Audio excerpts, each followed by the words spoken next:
Assalamualaikum warahmatullahi wabarakatuh. Waalaikumsalam warahmatullahi.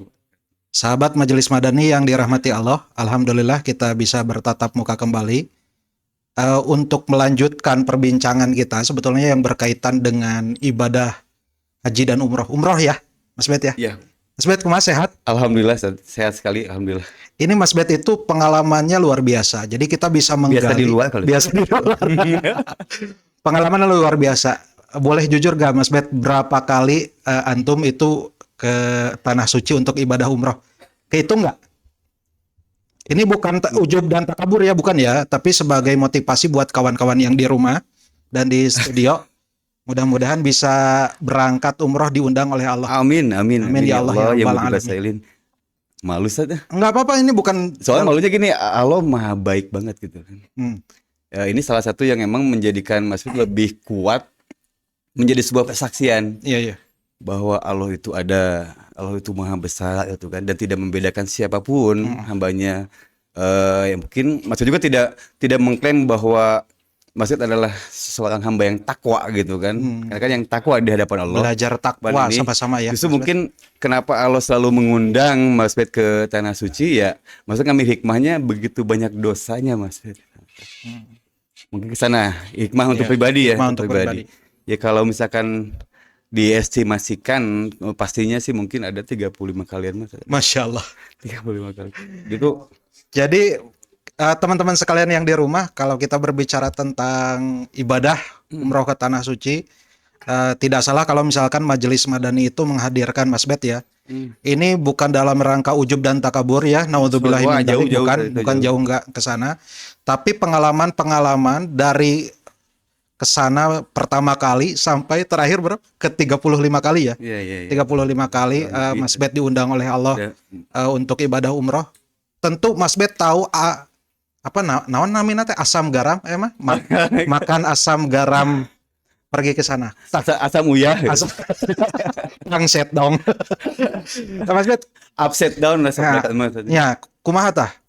Dimulai dari pertama kali sampai terakhir, apa kesan Mas Bet pergi? Termasuk kita akan masuk ke hikmatut tasyri, boleh Mas Bet ya? Boleh. Hikmatut tasyri itu adalah hikmah di balik prosesi ibadah.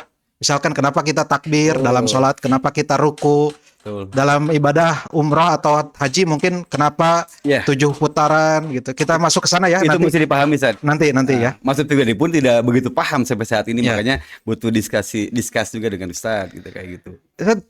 Ustadz Wah. itu banyak jamaah bilang kemarin Ustadz jangan Bu, Mas Bet aja, Mas Bet. Apalagi anak-anak muda tuh, apalagi yang muda-muda yang cantik-cantik, kayak ganteng-ganteng. Iya, Jangan iya. pas panggil Mas Ustadz. Cie. Kalau apalagi Om, ketuaan gitu Ya, kan. wes. Mas aja gitu. Jadi ini salah satu yang emang Mas Bet coba bangun, bukan sok-sok muda enggak ya, tapi bagaimana tidak ada hijabnya di antara kita gitu. Boleh tahu umurnya? 20 susahnya mungkin gitu. Mungkin gitu. Nah itu San. Jadi salah satu yang emang mesti dibangun itu yang bangun chemistry San. Sense of belonging, rasa memiliki itu. Rasa memiliki. Jadi salah satunya adalah kayak gini. Ada jamaah misalkan sepuh. Iya. Yuswanya atau usianya adalah misalkan 80 tahun, 89 tahun. Maksudnya banyak menemukan, maka maksudnya lebih banyak dekat dengan mbah-mbah ini, dengan nenek-nenek ini gitu kan. Nah, mereka diberangkatkan oleh keluarganya, biasanya oleh anak-anaknya, syariatnya ya, sama Allah dimampukan. Itu beliau yang khawatirkan adalah saya dengan siapa di sana gitu. Ini kan negara orang lain, negeri ya kita ini bukan misalnya di Jawa, bukan di Jawa. Kalau Jawa Mbah nggak terlalu takut gitu kan. Ini kan kita berangkat ke negara orang lain di tanah suci, Mbah mau sama siapa gitu kan. Nah,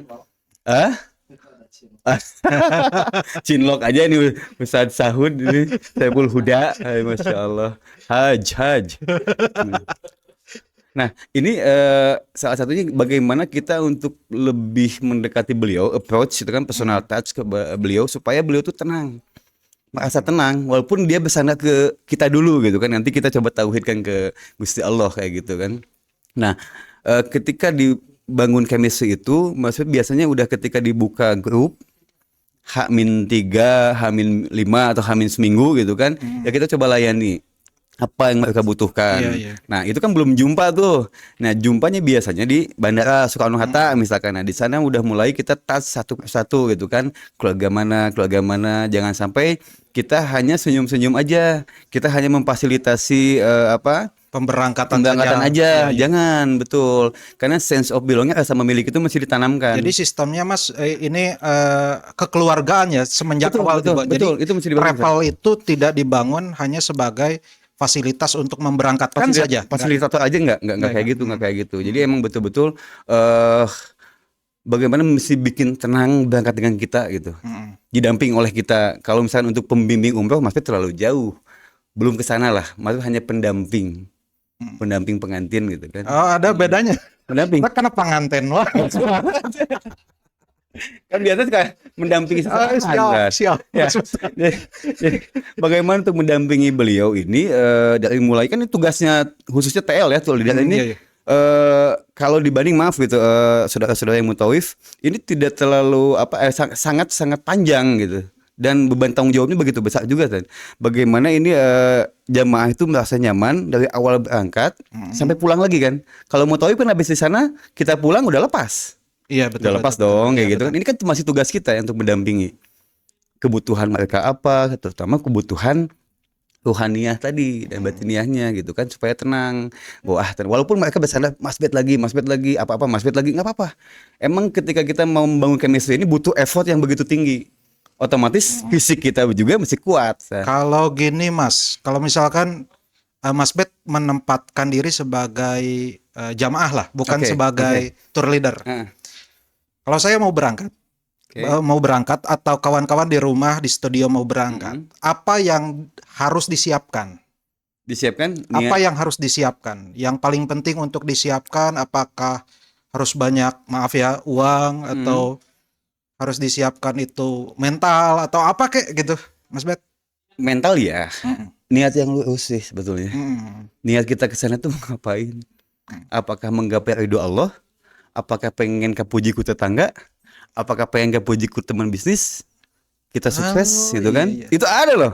Itu ada mungkin ini sama Ustaz Cenggi itu pengalaman juga ya. Itu ada saudara kita sampai 3 kali berangkat. Iya. Padahalnya di keberangkatan 3 kali ini dia ngaku ke Mas Bet. Setelah pulang ketiga kali dia mengaku bahwa Mas Bet saya itikaf Ramadan pengen ikut lagi sama Mas Bet. Walaupun kita berdua ayo Mas Bet saya handle gitu kan. Asal yang penting Mas Bet dampingi saya. Di umroh yang ke-1 sampai ke-3 itu saya tidak dapat apa-apa. Kenapa kata lu? Dia padanya jujur kan bahwa yang pertama pengen kapuji lah keluarga besarnya. Katanggar kuno saya. Kedua pengen ke puji teman bisnisnya. Ketiga emang dia jadi terkesan jadi lifestyle aja. Lifestyle bahwa gue kesana ya mampu untuk kesana gitu kan dan enjoy dengan sana. Saya udah berapa kali kesana kayak gitu. Nah itu mengaku dan bahkan di sana pun dia bilang bahwa Mas Bats bilang bahwa kan waktu itu kamu juga ibadahnya bagus ke masjid gitu kan, betul. amal soleh di masjid, bahkan ngaji sebelah Mas Bats juga kan Qurannya bagus walaupun masih dia mendengar sedikit pun dia ngaji dengan dijaharkan. Dia mengakui bahwa saya pun ngaji pun belum bisa.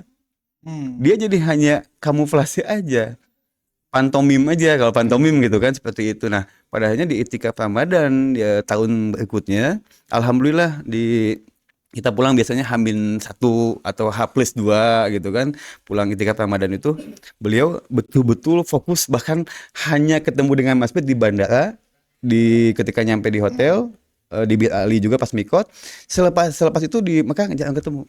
Di Mekah Madinah fokus aja ke masjid dia. Emang totalitas dia memperbaiki semuanya itu. Jadi yang pertama yang perlu dipersiapkan niat kita pergi ke sana ya. Begitupun niat TL. Iya. Maksudnya sempat testimoni di salah satu travel ada mungkin di sana pas sertifikasi tour leader TL waktu Mas itu. Bet, sebentar ke kawan-kawan yang di rumah, TL itu tour leader ya. Tour leader jadi pemimpin. Bukan PL, San. PL naon? Pemangku lahun. Pemangku lagu. Pemangku lahun. Meni awon.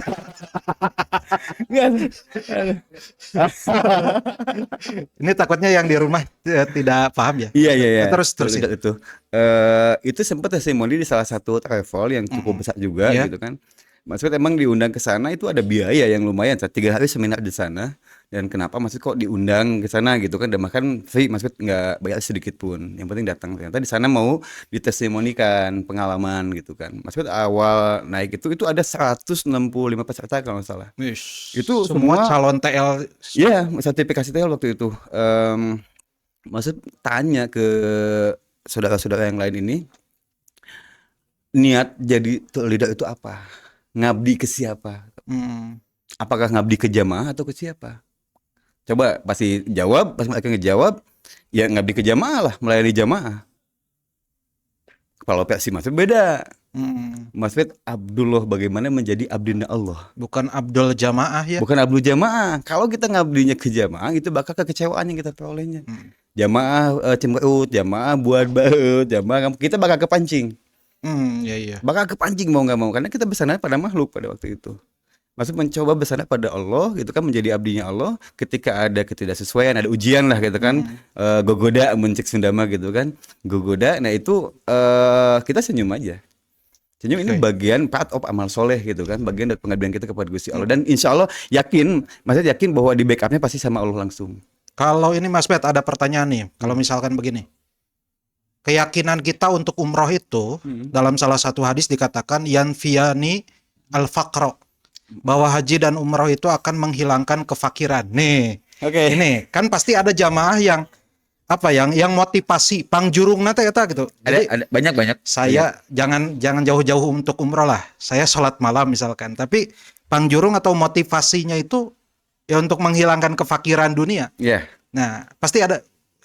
Coba sharing Mas Bet, bagaimana jamaah yang sebetulnya sih itu sah-sah aja ya. Kembali ke masing-masing itu sah-sah aja deh. Emang itu yang dijanjikan oleh Allah Subhanahu wa taala gitu kan. Cuman Mas Bet selalu bilang ke jamaah dari awal juga, janji Allah tidak akan bohong. Tapi bagaimana kita menyimpan janji Allah ini pada safe deposit box. Nah, karena kita udah tahu gitu kan. Udah iya. simpannya di safe deposit box, jangan dibuka-buka dulu gitu kan. Udah kita emang niatnya untuk menggapai ridho Allah aja. Kalau kita acuannya ke sini, ya Ustaz tahu lah mungkin kalau misalkan Allah uji belum sampai ke sana, pas pulang nah geningan kieu ongko udah baik nggak miskin wae, banyak duit yang umroh tuh yang saya usaha modal segala. Nah, itu ada sesuatu yang emang salah dengan niatnya. Tapi pernah nggak ada jamaah yang curhat seperti itu ke Mas Ben? Ada. Ada salah satu gini, bukan niat untuk ke sana ya, tapi niatnya dia adalah ketika pulang dia testimoni. Mas, nah saya emang janji Allah itu kan usaha jadi alus, lobana balik di tanah suci itu jadi beunghar gitu kan, usahana jadi bagus. Nah, maksudnya tanya, ai ente baca eta niatna naon? Pas berangkatnya hayang ningali Ka'bah we. Ka'bah teh kumaha hideung gitu kan, ya gitu. Nah, eta anu salah didinya. Hanya untuk itu kan. Nah, makanya betul-betul emang niat ini dijaga, diluruskan dulu. Niat kita ke sana mau ngapain? Sayang, San. Iya. Waktu segala gitu kan, tenaga biaya. Betul, walaupun pada endingnya tentang pengakuan biaya ini masih tepis lagi. Ketika biasa tepisnya ketika pemantapan manasik di Nabawi biasanya. Ketika mau umroh kan, nah itu ada pemantapan manasik dulu. Biasanya Mutawib suka bilang bahwa ayo ibu kita lebih fokus gitu kan, kita lebih khusyuk, sayang. Tenaga kita, waktu kita, uang yang kita keluarkan untuk ini kan bukan kecil gitu kan. Betul. Nah, itu Mas Pet coba tambahkan juga dengan apa? Dengan tauhidullah bahwa yang memampukan kita ke sini siapa? Allah. Waktu punya siapa? Allah. Tenaga udah siapa yang ngasih tenaga? Allah. Kita nggak punya apa-apa gitu. Akhirnya mau jalankan begitu kan apa yang Allah perintahkan. Jangan terlalu banyak berhitung dengan itu. Pada akhirnya apa? Ketika ada ketidaksesuaian fasilitas, akomodasi, transportasi, bakal komplain. Itu bahaya. Kenapa? Karena asa keaku-akuannya tinggi. Nggak asal ngeberangkatkan keluarganya teh aing gitu kan. Nah, aku ini yang jadi bahaya kan. Masuk tadi ketika itu diulas didalemin lagi dan diingatkan lagi itu bagus. Tapi lebih bagus lagi kalau diingatkan lagi itu ditepis. Dengan apa ya? Dengan kita tidak punya apa-apa. Tangan-tangan punya Allah. Kita modal apa sih, San? Ya betul. So, mau ditelekeman gitunya, modal naon gitu. Ya bisa ini Allah, apa yang mau kita klaim itu punya kita gitu. Wama romaita id romaita. Betul, saja yang artinya. Saya tidak apa. Ketika engkau melemparkan lembing itu ketika dalam peperangan, hakikatnya bukan engkau yang melemparkan lembing, walakin Allah haroma. Tapi Allah lah yang menggerakkan Allah begitu. yang menggerakkan itu Ustaz. Nah, itu pengkleman itu salah satu mungkin buat jamaah juga yang lain ya. Mudah-mudahan dari awal juga selain niat yang lurus itu bisa dibentuk juga dengan kesadaran kita ke sana. Mengingat kita ke sana bahwa ini Allah yang memampukan semua gitu. Nah, Betul, banyak kan betul. padahalnya ya jadi komplain lah inilah gitu kan, padahal tidak. Ya kan kita nggak tahu bahwa di balik takdir itu pasti ada kebaikan gitu. Ketika Betul, ada betul, betul. ketidaksesuaian mungkin ya, kan kita mesti berhakikat bahwa siapa yang memindahkan hotel ini, siapa yang Betul, memindahkan betul. kita untuk jadi seperti ini, pasti ada hikmah di balik itu, pasti ada kebaikan di balik itu. Betul. Ayolah, Allah mau ngasih hadiah gitu kan. Nah, kenapa dia tidak bisa menerima itu? Karena keaku-akuan yang tinggi, Mm-mm. pengklaiman bahwa itu hasil usaha kita semua kok. Bahkan itu milik kita semua kok gitu kan. Allahnya dihilangkan. Itu mungkin Saya jadi jadi ingat gini, Mas Bet. Ini ya. masuk ke hikmatut tasyri mungkin ya. Ya. Ini saya baru ilmu, Mm-mm. baru ilmu. Jadi pengalamannya jujur kawan-kawan semua yang di rumah, saya belum pernah. Tapi eh, ilmu sedikit saya dapat ya, baru Iya. sedikit begitu. Ketika kita melihat Ka'bah kan ada satu doa, ada beberapa doa, tapi saya Iya, ambil betul. salah satu. Salah satunya gini, Allahumma antas salam wa minkas salam fahayyina rabbana bisalam. Salam. Allahumma antas salam. Kalau kita telemannya Mas Bet, ya Allah, antas salam, engkaulah keselamatan. Maksudnya keselamatan saya dari rumah datang ke sini dengan proses yang amat panjang, hakikatnya engkaulah yang memberikan. Wa minkas salam. Darimulah keselamatan itu hadir. Fahayyina rabbana bisalam. Nun Gusti Pangeran Abdi. Kok jadi Nggak Sunda? apa-apa Ustaz, itu lebih dapat itu. Nun Gusti Pangeran Abdi hirupkeun diri Abdi ku keselamatan salira. Maksudnya semuanya juga dari Allah. Betul. Sampai mungkin ini saya hanya menggambarkan saja sesuatu yang belum pernah saya Alami ya. alami, tapi mungkin seperti itu. Fahayyina rabbana bisalam hirupkeun nun Gusti Pangeran Abdi kasalamatan ti salira. Bahkan begini Mas Bet, ini motongnya punten. Dulu itu orang-orang jahiliyah itu Mas Bet suka bertawaf. Oke, iya, Jadi iya. tawaf itu atau berhaji itu dimulai setelah Nabi Ibrahim. Dimulai setelah Nabi Ibrahim. Dulu makom Ibrahim itu dekat ke Ka'bah. Kalau kita buka sirah-sirah dekat ke Ka'bah. Kenapa dekat ke Ka'bah? Karena disebut makom itu tempat berdiri. Tah, Nabi Ibrahim teh nyandak bata diasongkeun batana ka Nabi Ismail pikeun ngabangun Ka'bah. Mohon. Hartosna caket kan Mohon. di zaman Khalifah Umar bin Khattab, kemudian dijauhkan karena pasadak-sadak di zaman Oke. Umar teh gitu. Nah, zaman dulu ketika Rasulullah Shallallahu Alaihi Wasallam masih hidup, orang-orang jahiliyah itu suka bertalbiyah, Mas Bet. Dari Suka ya, itu emang suka tadi. emang suka. Jadi orang, Tapi bentuk taliannya seperti apa Ustaz? nah ini Mas Bet, perbedaan dengan kita orang Muslim. Oke. Jadi orang-orang yang berhaji berumroh ke Baitullah itu, yang pertama aturan pertama, kalau bukan orang Quraisy itu harus umrotan, harus bertelanjang. Itu yang pertama, tidak memakai kain ihram dan seterusnya. Yang kedua, ketika tawaf, orang-orang jahiliyah itu labbaika Allahumma labbaik, labbaika la syarika laka labbaik, tapi ada tambahan. Kata Rasulullah, tambahan ini yang waihaka, cilaka maneh, waihaka, celakalah engkau. Apa Ustaz? Tambahannya illa syarikan huwa laka tamlikuhu wa ma malak. Labbaika Allahumma labbaik, labbaika la syarika laka labbaik, tidak ada syarikat, tidak ada aya nu nyarekatkeun salira nun Gusti Pangeran Abdi. Ditambahin sama orang-orang jahiliyah itu illa, kecuali syarikan, berhala-berhala yang berserikat dengan Allah, yang jumlahnya dulu itu di pinggir Ka'bah itu ada berhala jumlahnya 360 dalam riwayat Muslim itu. Kecuali mereka, karena mereka itu berserikat denganmu ya Allah. Tamlikuhu, yang engkau menguasai mereka, wama malak.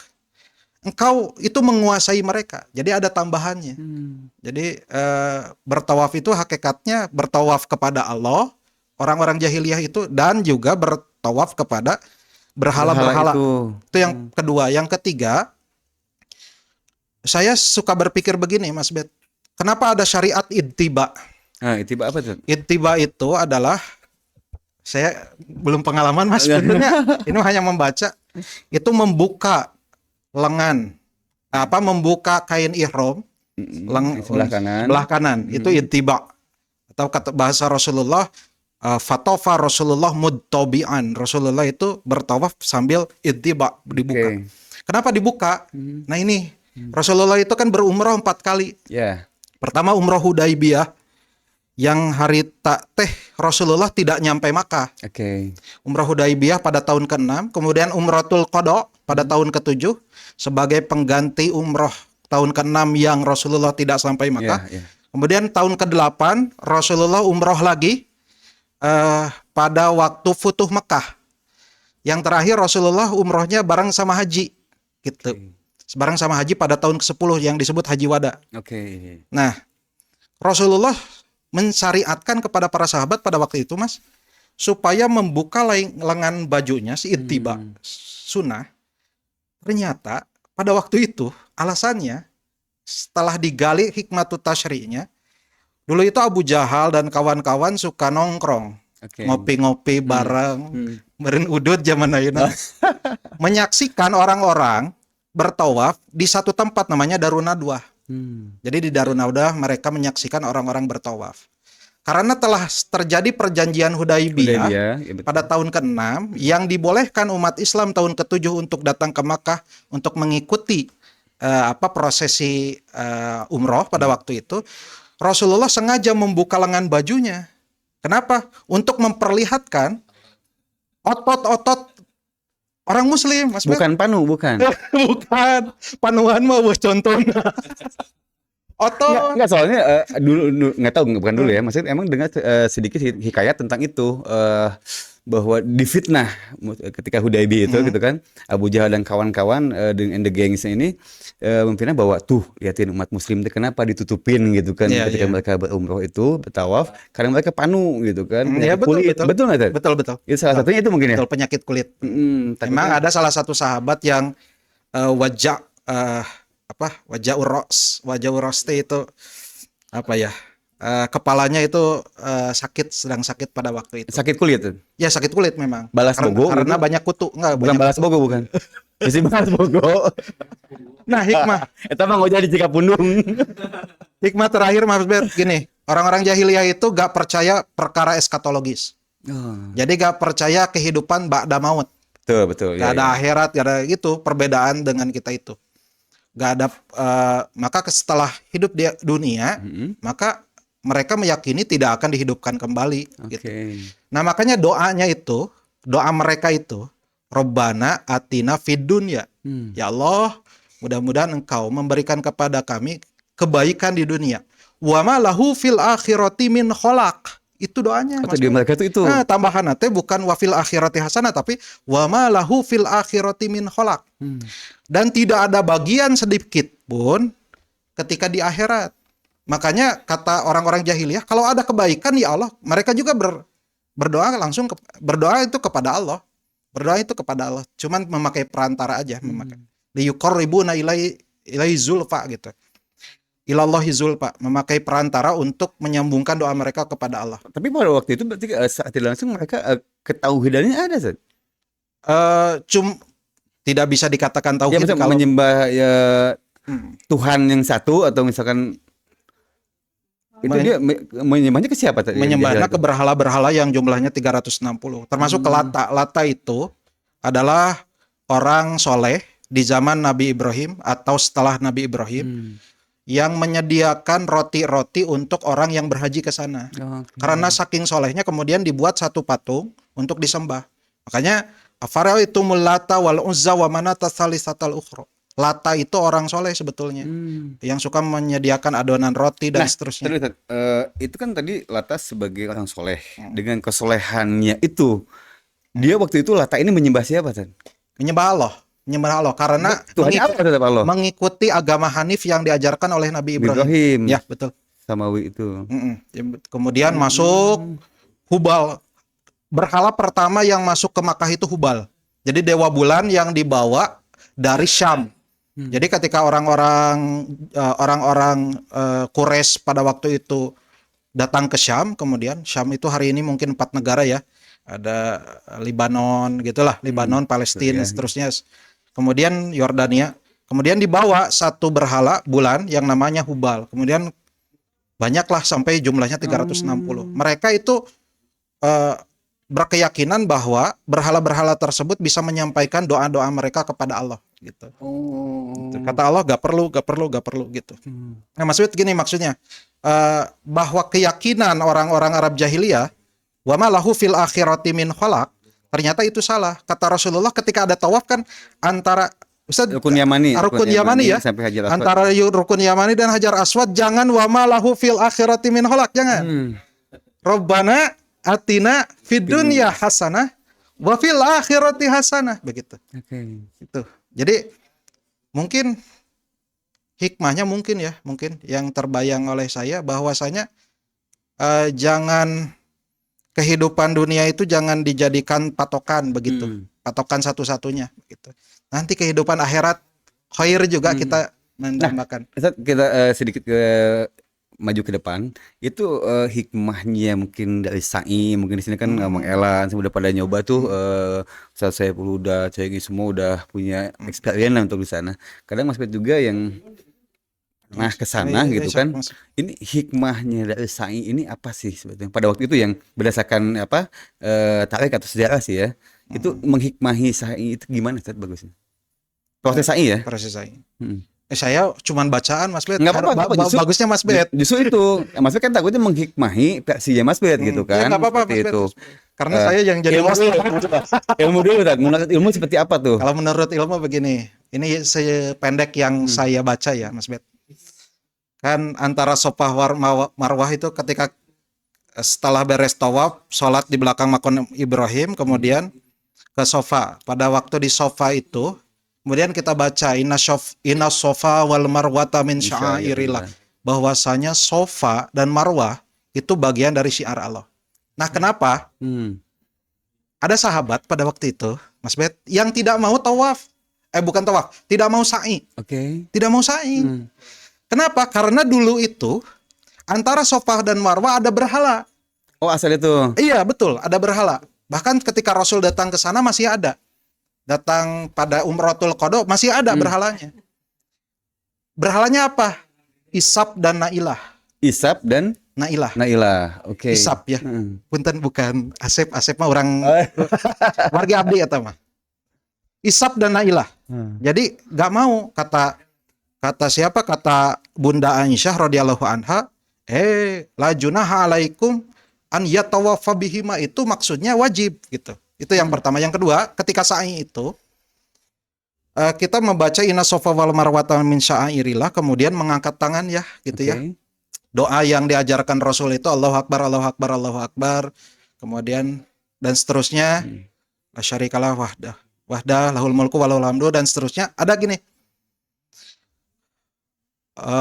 Anjaza wa'dah. Maksudnya ya, hilap deh. Anjaza yang terakhir, anjaza wa'dah wa nasara abdah wa hazamal ahzaba wahdah. Nasara abdah mantena anu nulung setiap hambana. Rasul pada waktu itu sedang sangat sulit untuk datang ke Makkah. Ditulungan ku pangeran lewat sulhul Hudaybiyah. Sehingga tahun ke-7 bisa umroh dengan lancar. Abdi salila ieu hapot-hapotan hoyong dugi ka dieu nasoro abdah, gara-gara mantena Allah anu nulungan abdi. Nasara wa an jaza wa'dah, mantena anu nyumponan kana janji. Maksudnya kieu kan sebelumnya teh ada harus nama ada syariat untuk meminum Zam-zam. Dalam hadis mah ada faidah, Mas Bet, dukanya nggak ada faedahnya itu. Ada faidah justru. Faidahnya gini. Ma'u Zam-zam fi masyuribalah. Air Zam-zam itu tergantung niat orang yang mau minum. Makanya ada kisah terkenal. Oh, ada itu. Imam Az-Zahabi dan Imam Ibnu Hajar. Gimana? Imam Az-Zahabi itu konon katanya orang yang nggak pintar-pintar amat. Gak pintar-pintar amat, tapi tesa pintar-pintar na ulamanya pintar we. Iya. Kemudian dia minum air Zam-zam. Allah memberi ilmu yang sangat luar biasa. Gimana sih? Ibnu Hajar kemudian mengikuti syariat yang telah ditentukan atau yang telah dicontohkan oleh Imam Az-Zahabi pada waktu itu. Ibnu Hajar al-Asqalani rahimahullah. Menupikeun ka ayeuna karya-karyana karandal kan Ibnu Hajar itu. Betul. Fathul Bari, Tahdhibut Tahdhib, Tahdhibul Kamal. Wah, seueur karyana.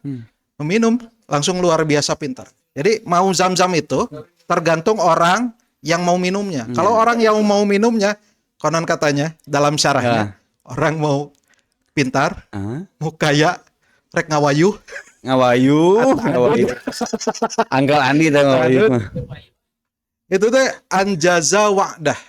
Allah akan mengabulkan. Makanya setelah anjaza wa'dah wa hazamal ahzaba wahdah, kita disunahkan juga untuk berdoa dengan sepenuh hati pada waktu itu untuk mengungkapkan isi hajat kita gitu. Kemudian berlari sa'i kemudian ke Marwah dengan doa yang sama. Tidak memakai inna safa wal marwata min sya'airillah. Maksudnya secara hikmah mungkin Mas Bet ya. Nah, kalau misalkan kita ngedoa nih di sa'i gitu kan.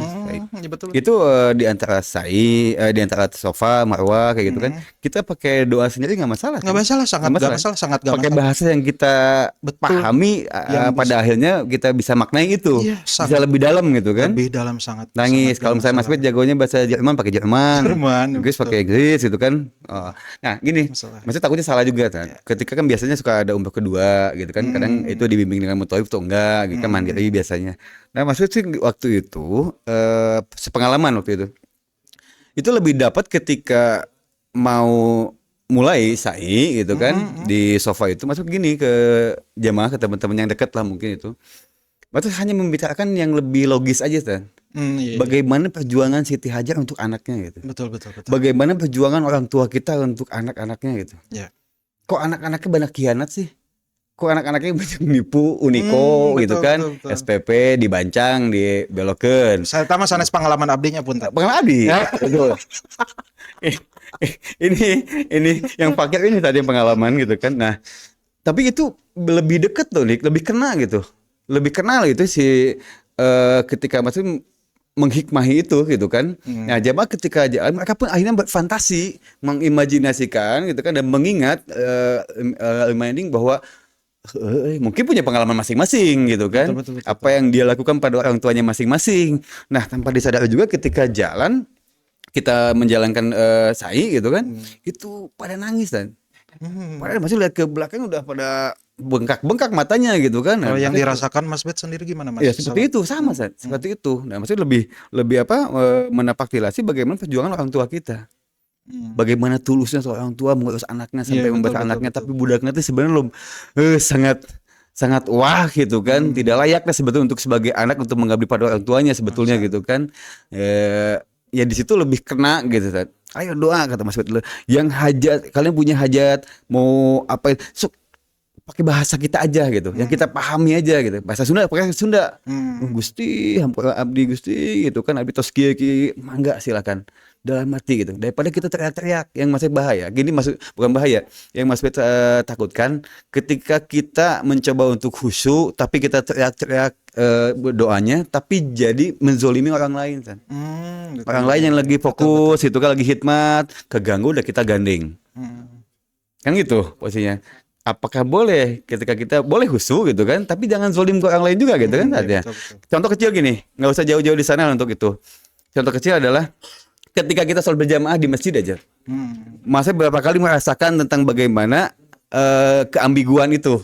Keambiguan, iya orang teh khusyuk gitu ya. Sampai dia mencoba fokus untuk khusyuk sampai lupa ketika dia sujud terakhir itu, bangun dari sujud itu, dia akhirnya kan tahiyat akhir itu. Ngadepek lah nindihan sabelahna gitu. Oke, dan dia tidak bergeser sedikit pun karena mungkin dia lagi khusyuk mungkin. Saya pikir juga kok timbullah pemikiran kritis ya. Kok dia mau fokus atau khusyuk tapi nanya zolim kan sabelahna gitu. Apakah bentuk khusyuk itu dia tidak bisa mendengarkan atau tidak bisa peka kepada yang sebelah-sebelahnya? Apakah seperti itu, Ustaz? Enggak. Di dalam ilmu enggak gitu. Soalnya ada satu kisah di mana ketika engkau sedang sholat kemudian melihat kalajengking dan ular, bunuh saja. Oh gitu. Bunuh saja. Bahkan berarti contoh kasus yang tadi maksud itu Tit. Bunuh aja ketika Si Bande tadi itu. ciri husu itu kata Imam Syafi'i hudurul qalbi fis shalah, Mas. Menghadirkan hati dalam salat. Menghadirkan hati dalam salat itu berarti apa yang kita lapatkan kita harus mengerti. Makanya Ustadz, saya belum mengerti. Ya sedikit-sedikit kita belajar. Iya, betul. Kenapa Allahu Akbar? Kan gini, ketika kita lewat ke Hajar Aswad juga, Bismillahi wallahu Akbar, doanya kan gitu. Bismillahi wallahu Akbar. Kenapa harus Bismillahi Allahu Akbar? Nah, Ya Allah yang maha besar. Kita orang berarti kan dari situ pun mesti kita hilangkan keaku-akuan itu kan. Makanya saat ini mungkin Ustadz Ihsan, mudah-mudahan Allah kehendaki bulan depan mungkin ada jadwalnya amin, ya. ya. Teman-teman juga di rumah masing-masing dan di studio. Maksud kalau boleh saja situ usul menyarankan ketika di manasik itu dijelaskan dengan detail. Jangan hanya universalnya aja. Apa ini, what's the meaning of Bismillahi Allahu Akbar itu gitu kan? Maknanya apa? Nah, di sana mesti digenjot, gironya dikencengin gitu kan, bahwa hilangkanlah keaku-akuan itu. Ya. Ini banyak sekali jamaah ini yang emang betul-betul mengakui bahwa ini hasil saya kembali lagi ke situ kan. Iya. Ini pengen Betul. jadi gini maksud ketika agak telat biasanya maksud mengasih kalau di tadi apa di targib lah gitu kan ya. Itu di Bir Ali biasanya ketika mikot. Jadi kan biasanya kan udah mikot pengen fotoan gitu ya. Hold dulu katanya, jangan dulu foto-fotoan. Ada yang mau disampaikan dulu. Nah, di situ mumpung di sini ada orang tua dengan anaknya, gitu kan, suami dengan istrinya. Kesempatan maksudnya di sana untuk mengosongkan semua apa yang kita punya, termasuk saling memaafkan. Mukasafahnya di sini musafahah ya. Musafahah di sana. Untuk saling melepaskan semuanya di sana karena kita mau melaksanakan ibadah yang suci gitu. Jadi di sana ditakdir dulu tadi semua.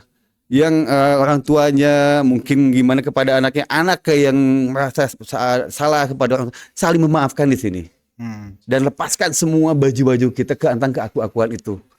Itu mungkin telatnya di situ Mas Ustaz. Tapi kalau misalnya dipupuk itu, ditanamkan atau dimaknai gitu kan, diedukasi dari awal, insya Allah kedepannya pun itu lebih enak jalannya.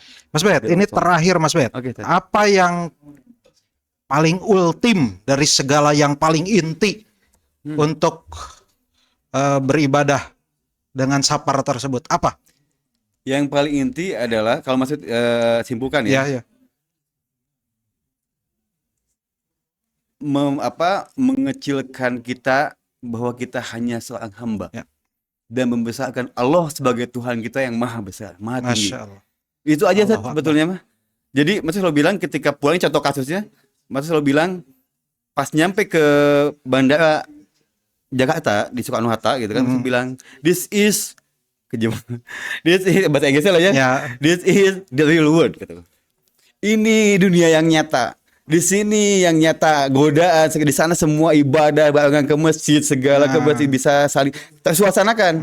Tapi disinilah yang aslinya godaan itu gitu kan. Di mana bukti tapak mabrur enggaknya ya di sini kata Mas seperti itu. Terima kasih Mas Bet sharingnya. Mudah-mudahan kita bisa bertemu kembali dalam menggebu-gebu ya. Padahal emang itu masih hasil kan. Jangan sampai kita udah ke sana ternyata tidak dapat apa-apa. Sayang sekali. Mudah-mudahan kita bisa bertatap muka kembali dalam diskusinya. Sharing pengalaman. Mungkin ada yang lebih pengalaman lebih wah. Maksudnya tidak ada apa-apanya. Cuma sedikit aja kecil yang dititipkan Allah, masih coba sampaikan. Insyaallah. Pengasor gitu. Teman-teman yang dirahmati Allah, alhamdulillah perbincangan kita telah usai. Kita ketemu lagi di perbincangan yang lain dengan Mas Bet. Ngopi senja ya. Selasa ngopi senja. Oh ya, tagline-nya kan HDCI mah udah ada ya. Iya. Kita ngopi senja. Senja. Kita kembali lagi ke program Ngopi Senja di Selasa yang akan datang. Dengan Majelis Madani. Dengan Majelis Madani. Hatur nuhun Mas Bet. Jazakallahu khairan. Ilmunya Ustaz. Aduh, banyak ilmu ini. Silakan kepada kawan-kawan untuk like, comment and subscribe kanal YouTube Majelis Madani ini. Dan jangan lupa yang mau umroh, jangan lupa hubungi Raka Tour and Travel di Jalan Belitung. Jalan Belitung depan Taman Lalu Lintas. Oke. Kalau yang nggak tahu hubungi Mas Bet aja, di kontak lah. Dijajabkan. Akhirul kalam. Wassalamualaikum warahmatullahi wabarakatuh. Oke, assalamualaikum.